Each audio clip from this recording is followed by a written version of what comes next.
Allez, dernière question. C'est quoi les 1, 2 ou allez, 3 trucs maximum et que t'as, genre les plus ouf que t'aies vus en donnant des cours de yoga pour enfants? Je sais pas si c'est les plus ouf que j'ai vus, mais je pense que c'est des anecdotes, tu vois, des cadeaux cachés, des trucs auxquels tu vas pas t'attendre, ou tu vois, tu peux avoir une appréhension, et où en fait, c'est des super jolies rencontres. J'en ai une qui me vient spontanément. Il se trouve que quand tu interviens dans les écoles, et tant mieux, de plus en plus, effectivement, tu as des enfants, ce qu'on appelle aux besoins spécifiques. Bon, voilà, qui viennent, effectivement, qui sont inclus avec effectivement, les enfants dits traditionnels. Et donc, quand tu rentres dans cette école, on va te dire, oui, fais attention, tel et tel enfant, trouble autistique, machin, machin. Et donc, quand tu n'as pas l'habitude, la première fois, tu vas être là en disant, là là, en gros, tu peux avoir une appréhension, tu as dit le nom de l'enfant, tu vas dire, j'espère que lui, ça va aller, qu'il va pas mettre le bazar, enfin, parce que toi, tu es un peu stressé aussi, tu es là, c'est un peu tes premières fois et tout. Et je trouve que moi, comme ça, j'avais une petite fille, et donc, qui était effectivement à trouble autistique.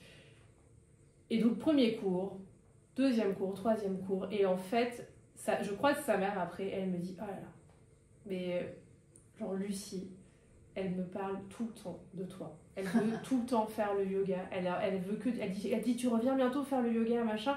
Et en fait, je me suis rendu compte que finalement, pour elle, c'était une chance parce que c'était un moment où elle n'était pas mise de côté, où elle savait, en fait, vu que tu fais appel, tu sais, à aussi l'émotion, l'imagination, les sensations.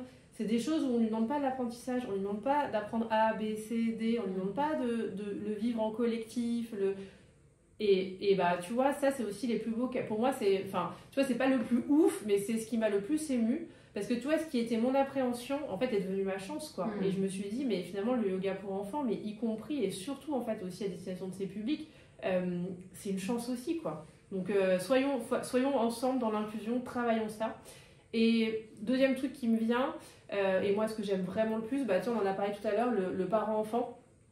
Moi, vraiment, c'est quand je vois les parents qui arrivent en début avec leur enfant en mode un peu au taquet, militaire, parce que stressé, parce qu'on a dû courir pour venir à l'atelier, et puis la sieste n'était pas finie, et puis machin, machin, et on sent la dose de logistique.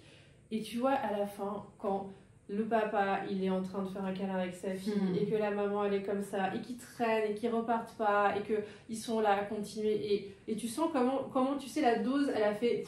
Et tu sais que c'est arrivé comme ça. Moi, ça m'emplit mais tellement de joie de voir ce lien en fait qui se crée et cet effet en fait de cohésion familiale que tu peux créer avec le yoga enfant. Ouais, moi je pense que c'est les deux choses que je retiendrai le plus. C'est le lien, la création de liens que permet le yoga enfant.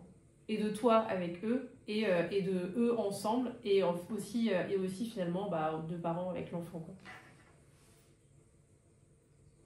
Il me reste une dernière question. Tu me dis si tu veux qu'on la mette là ou que je fasse un vertical. Je ne l'ai pas posé, sinon je ne la pose pas. C'est peut-être redondant. C'est 25 ans pour que le cerveau mature. C'est quoi l'impact? Ouais. Est-ce qu'on en fait une vidéo à part en vertical ou comme tu veux? Parce qu'elle est un petit peu hors sujet. Ouais, elle est hors sujet. Non, après tu peux la greffer sur les apprentissages, tu vois, sur comment tu le prends en compte. Oui, tu peux faire une verticale si tu veux. Comme tu veux. Ouais, ça me change un peu.